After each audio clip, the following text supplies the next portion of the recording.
Hello, welcome. It's Wednesday of the seventh week of Easter, days before Pentecost.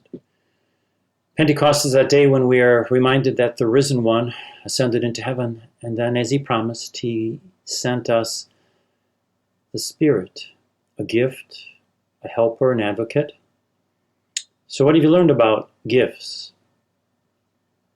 What have you learned about someone who's been an advocate or helper for you? Have they brought you courage or joy? Have they surprised you? Have some gifts, some helpers or some advocates, have they just been one and done?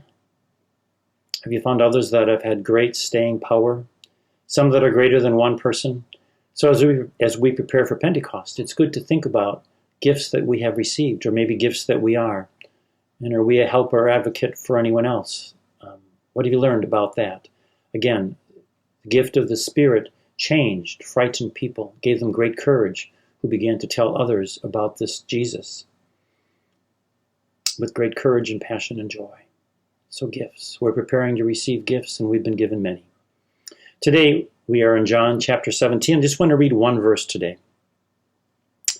Father, keep them in your name that you have given me, so that they may be one just as we are one. So that they may be one just as we are one.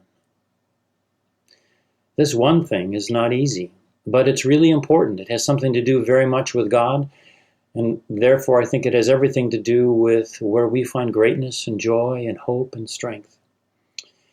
I don't know where you first began to learn about being one, but I'm going to start with my family. There were 8 of us in this small little 3-bedroom place. I guess it was 4-bedroom. But we had one bathroom for 8 people. I guess that's where you learn about being one and learning to share and respect and know that your need is not the most important need all the time. Perhaps in your family, there was always, why do I have to do that chore? Why doesn't someone else do that chore? I remember when I was in grade school, early grade school, my folks said, someone's going to come to the house tonight and talk to us about vacuum cleaners. It was a Kirby vacuum clean salesperson. And those are the days, I guess, when they made house calls to sell things. And they wanted me to be a part of it because he said, you're the vacuum cleaning guy in the house, so you need to make sure you know how to work it, and that'll be good. Obviously, that was pretty slick in my parents to understand that that was something that wasn't negotiable, but that was what I contributed to being one. I think other experiences about learning to be one might happen when I'm in grade school, and what happened in high school and college, whether it's sports or sports or music or theater or any of the groups that you're a part of. You begin to learn the pull and the give and take and the excitement that comes from being a part. For us here at Holy Apostles, for me, it was just the joy of being a part of the Song of Mark and feeling one connected with all that. What an awesome experience, which made it easy to want to support it, encourage it, and be a part of it. This last weekend, this week Monday, we remembered Memorial Day, when we as a country sort of came together with gratitude for those who have given the ultimate sacrifice, laid down their lives for others, perfect strangers, for things that we as a nation believed in and believe in. One of the things about being one is that one is not necessarily that we're all uniform. We know that there are many differences among us. And one of the things which I guess growing in wisdom and age and grace as Jesus did is that this one thing helps me to realize that my needs are important to me, but your needs are also important, and sometimes they're more important than mine.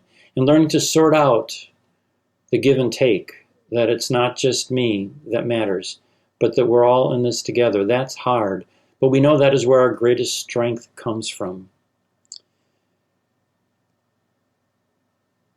Being one means that you and I have to be willing to care about others, to care for others. And we have to realize that some people at times need us to stand with them and advocate for them and be their helper. But Jesus prayed that we would be one as he and the Father were one. So many of us would just as soon not have to deal with this one unity or being one.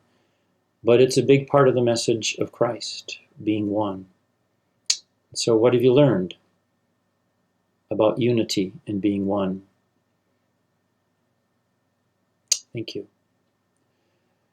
Wanted to give a couple updates. Again, just a reminder that confessions have moved from Saturdays now to Wednesday afternoons from 5:30 to 6:30 in the Welcome Center in the Timothy Room. When you come in the doors by the Welcome Center office, you'll see signs and chairs for you to be comfortable with. And after you're finished praying or celebrating reconciliation, if you need to pray, you're welcome to walk outside or else use the Adoration Chapel as well. And then this is the weekend for Catholic Comeback, May 30th and 31st, Pentecost. After prayer, discussion, listening to an awful lot of people, I've just decided that we're going to postpone coming back at Holy Apostles for the next 2 weeks, 2 weekends. So May 30th and 31st and June 6th and 7th, you'll be receiving electronic and paper communication in the days ahead.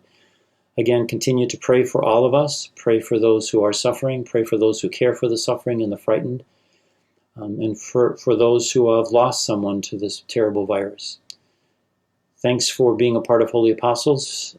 Thanks for joining us for prayer this Sunday at 9:15. It'll again be live streamed. We had 2 people scheduled, 2 adults to be confirmed, and we will confirm them this Sunday at our 9:15 liturgy. But hope to see you and pray with you on Sunday at 9:15. Take care, God bless, and be safe.